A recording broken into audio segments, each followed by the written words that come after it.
নমস্কার, আমি মৈত্রেয়ী। জি 24 ঘন্টার হেলথ কনক্লেভে আপনাদেরকে স্বাগত।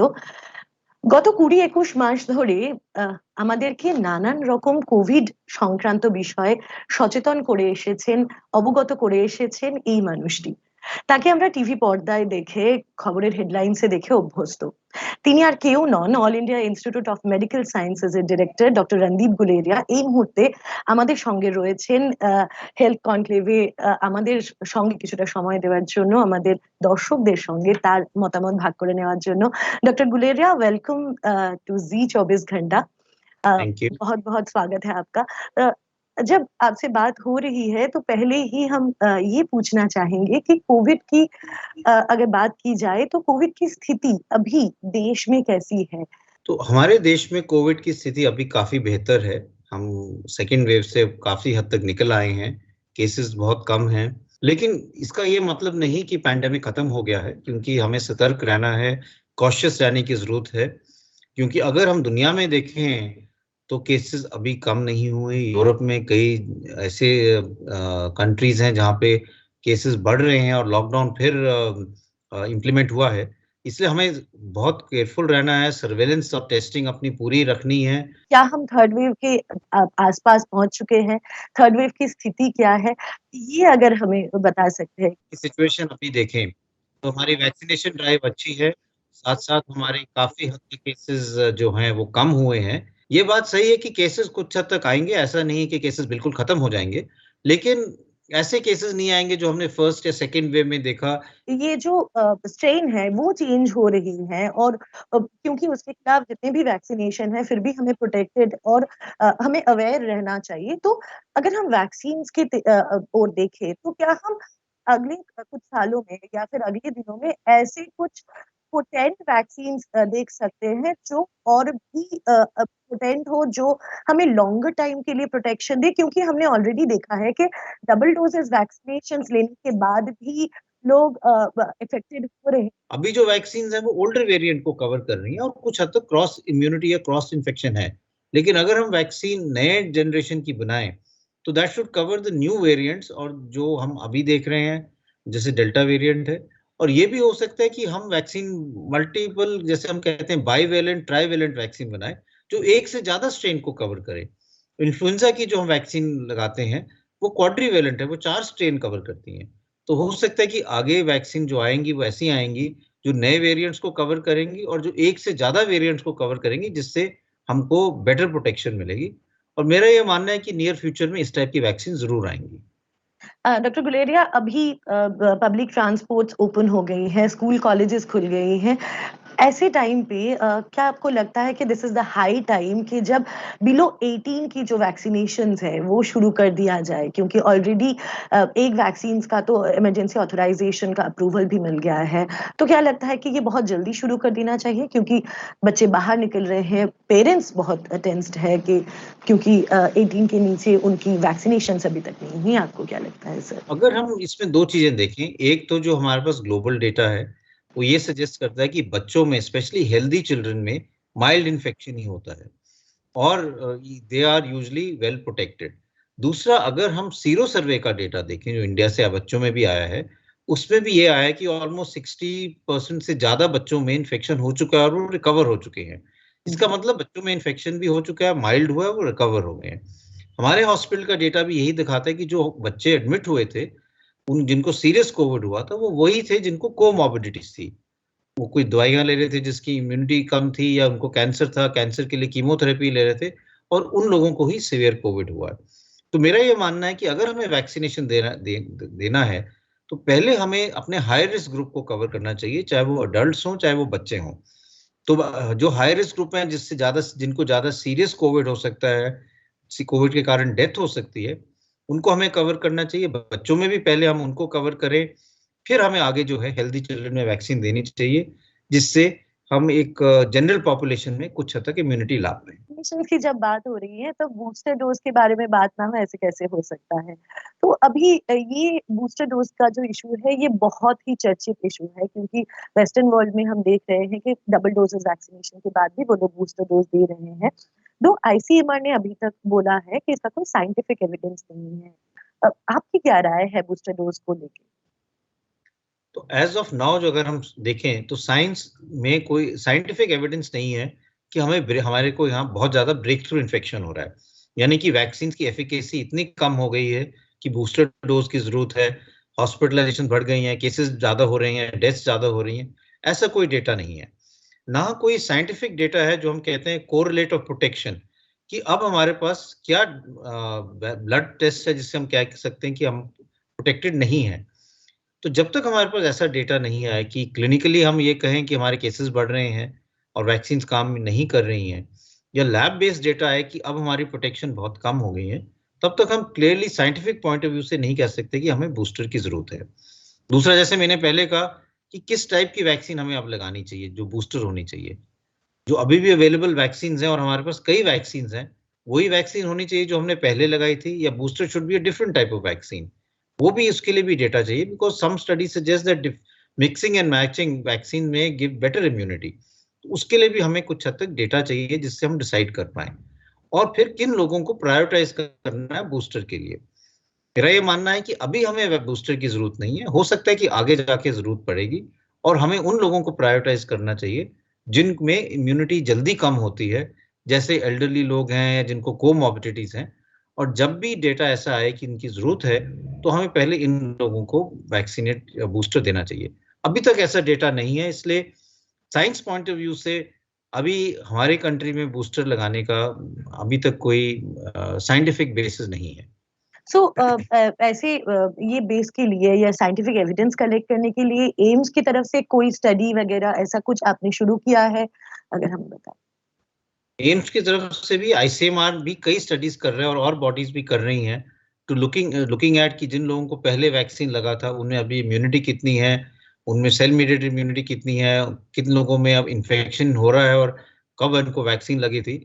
सो data is being collected, science is being looked at very critically, और उसको बहुत क्लोजली एनालाइज किया जा रहा है, so that we are not delaying anything which is required.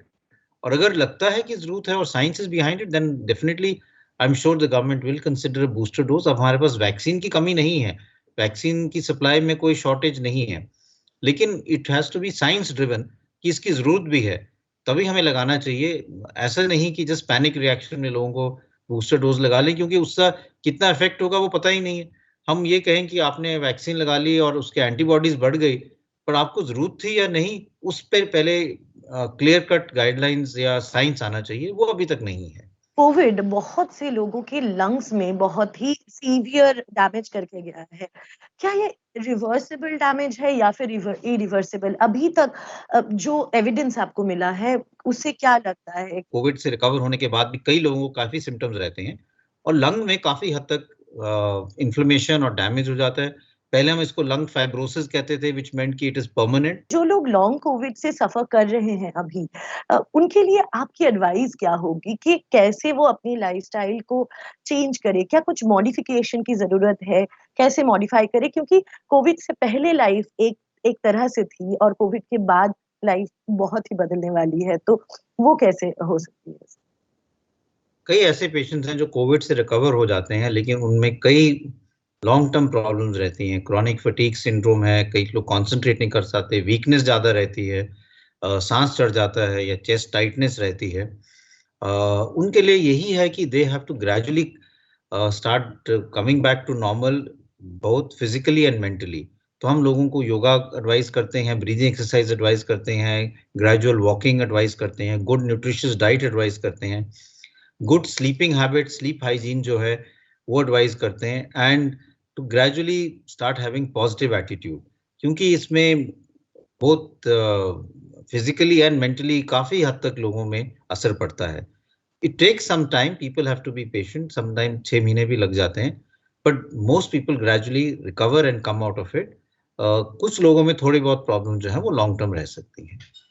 Sir, ये लॉन्ग टर्म इशू की बात करें तो अभी हमारे सामने और एक भी इशू है, वो है पोल्यूशन। सिर्फ दिल्ली ही नहीं, कोलकाता और बाकी मेट्रो सिटीज में भी ये एयर पोल्यूशन एक बहुत बहुत बड़ा हेडेक बन गया है।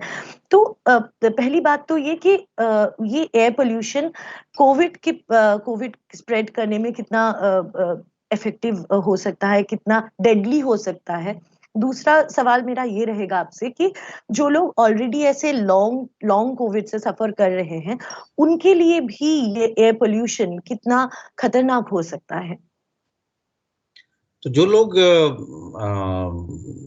जो डेटा आ रहा है चाइना से, सार्स का था, इटली से है और यूएस से है, उसमें यही है कि जहां जहां पे पोल्यूशन लेवल ज्यादा होता है और अगर वहां किसी को कोविड इन्फेक्शन हो जाए तो there is a higher chance कि वो सिवियर कोविड हो सकता है, ज्यादा लंग्स में असर कर सकता है, क्योंकि pollution also affects the lung and covid can also affect the lungs. Similarly जिन लोगों को लॉन्ग कोविड है और स्पेशली जिनके लंग्स में असर है, उनको उन एरियाज में जहां pollution level is very high avoid करना चाहिए, वहां नहीं जाना चाहिए, मास्क हमेशा लगा के रखना चाहिए and try and monitor air quality there. जब एयर क्वालिटी बेटर हो तभी वहां जाना चाहिए एंड अवॉइड गोइंग आउटडोर्स। अगर आपका पोल्यूशन लेवल उस एरिया में बहुत ज्यादा है तो आप घर के अंदर एयर प्योरीफायर लगा के भी रह सकते हैं जब तक पोल्यूशन लेवल ठीक नहीं होता। सर, ये अभी का जो सिचुएशन है एयर पोल्यूशन का, कि अभी इंडिया में कोविड केसेस कम हो रही हैं, बट ये एयर पोल्यूशन, ये केसेस सर्ज में कोई इफेक्ट कर सकता है? केसेस सर्ज हो सकती हैं फिर से because of this air pollution? I don't think so, क्योंकि कोविड इज एन इन्फेक्शन। तो अगर हम कोविड अप्रोप्रिएट बिहेवियर निभाएंगे, वैक्सीनेशन ज्यादा करेंगे, तो हमारे केसेस कम रहेंगे। Pollution will not that much drive the increase in number of cases.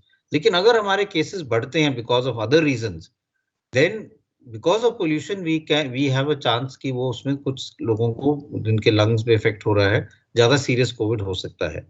लेकिन it will not lead drive the infection पर से। वो हमें अपनी तरफ से वैक्सीनेशन और कोविड अप्रोप्रिएट बिहेवियर ही निभाना है। कोविड के सिचुएशन में हम बोल रहे हैं कि बच्चे कंपैरेटिवली उनकी इतनी सीवियर इन्फेक्शन होने की चांसेस कम है, क्योंकि अगर उनका कोई कोमॉर्बिडिटी नहीं है तो। पर ये पोल्यूशन उनके लिए बहुत ज्यादा हानिकारक हो सकता है, उसके बारे में थोड़ा आगे बताएं सर।